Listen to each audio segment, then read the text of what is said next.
안녕하세요. 176번째 책을 소개하려고 합니다. 이 책은 이제 스탠베리의 위대한 선물이란 책입니다. 스웨덴 모리라고 하는 이분은 굉장히 이제 영성이 깊은 그런 분인데요.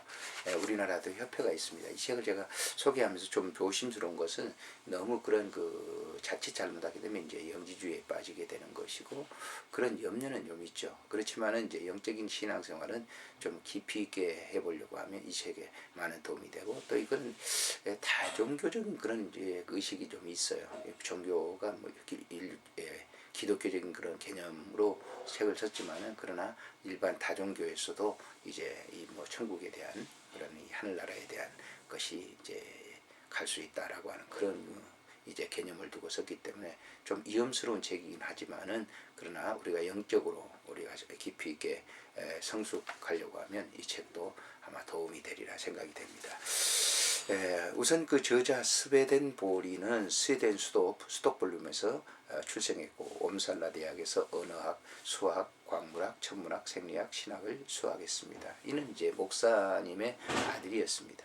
자연과학을 연구하여 광산학자로서의 권위를 인정받고 아이작 뉴턴과 같은 최고의 과학자들의 반열에 올랐으나 57세에 심령적 체험을 겪은 후 하늘의 소명을 받고 실형자, 신비적 신학자로 전향을 했습니다. 그 이후에 그는 27년간 영계를 자유자재로 오가며 지옥과 천국을 체험했고 그 모든 것을 낱낱이 기록에 남겼습니다. 그는 이 일에 대해 저서에서 다음과 같이 밝히고 있습니다. 나와 같은 과학자는 얼마든지 또 있을 수 있다. 그런데 영계의 진리를 알고 보니 이는 학문이 아니라 인류의 영원한 생명에 걸린 문제이다. 이 특별한 소명은 내가 과학자로 공헌하는 것보다 수천 수만 배 더 중요하다.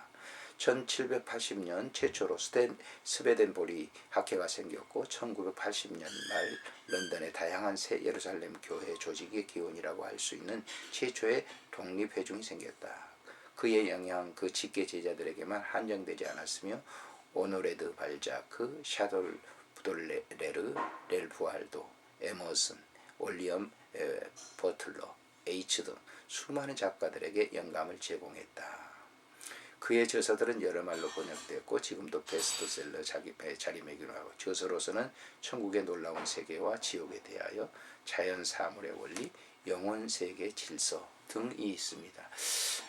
이 책 그러니까 이 스웨덴보리의 책은 거의 영적인 그런 이제 세계를 얘기하기 때문에 일반적인 그런 그 생각, 정신 세계를 가지고는 이 책을 참 이해하기가 쉽지 않다라고 하는 것이죠. 이 책은 모두 이제 8장으로 되어 있는데요. 제1장은 천재과학자에서 영계를 탐구하는 영능자로 스웨덴이 낳은 천재과학자 엠마누엘 스웨덴보리 장님이 코끼리 만지는 격이 되지 않기 위하여 스웨덴보리의 역사적 드라마의 시작 영계로 가는 죽음의 기술을 습득하다 마음속으로 생각하면 그곳에가 있었다. 제2장에는 스웨덴보리를 유명케 하게 만든 신기한 사건들 영능자로서의 스웨덴보리 스웨덴 여왕 면전에서 증명한 교령술 네덜란드 외교왕 민방인의 사건 본곳에서 스톡홀름 화재를 보다 자기 죽는 날을 예언하다. 왜 이렇게 사후세계를 믿기가 어려운가.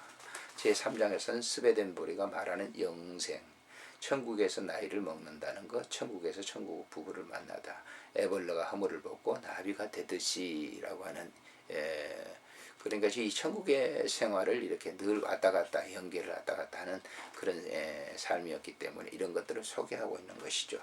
제4장에서는 죽음이란 연계로 가는 이사 죽음이 있을 뿐 사라지는 것은 아니다. 광대하고 변하지 않는 영혼의 세계 인간 수명은 하늘에 정한다. 임종의 순간 고통은 사라진다. 직장생활에서의 사랑의 행적에 따라 제5장에서는 스웨덴보리가 경험한 천국과 지옥으로 여행, 천사가 인도하는 천국으로 여행, 그곳은 사랑과 기쁨으로 이루어진 세계, 사랑, 진리, 도덕의 왕국, 그곳은 증오의 적이만 남아 우리 마음의 천국과 지옥과 같아. 우리 마음이 천국과 지옥과 같다라고 하는 것이죠. 제6장에서는 죽어서 제일 먼저 가는 중간 연계 여기 좀 문제가 좀 있는 것이죠. 우리가 죽으면 기독교인들은 천국과 지옥이 바로 이렇게 돼 있는데 중간 연계 천주교에서 말하고 있는 그런 중간지대에 연계가 있다는 것이죠. 천사가 천국 천사가 되느냐 지옥의 영인이 되느냐, 육체를 벗고 영적인 실체로 땅 위에서만 용서받을 기회가 있다. 본연의 모습이 드러나면 겉과 속이 하나가 되다. 진리와 사랑을 몸 안에 가진 자만이 천국에 들어가는 교육을 받는 곳이 바로 이곳이다 라고. 제7장에는 빛과 열로 이루어진 세계, 영계에도 태양이 있다. 영계 태양은 신비한 힘, 영계에는 시간과 공간이란 개념이 없다. 사랑의 성취도에 따라 결정되는 천계의 의식주, 천국에는 실직자가 없다. 제8장에서는 천국의 꿈이 현실로 이루어지는 곳, 누가 천국에 가는가, 어떻게 하면 천국에 갈 수 있는가, 믿음으로만 지식으로만 천국에 갈 수 없다.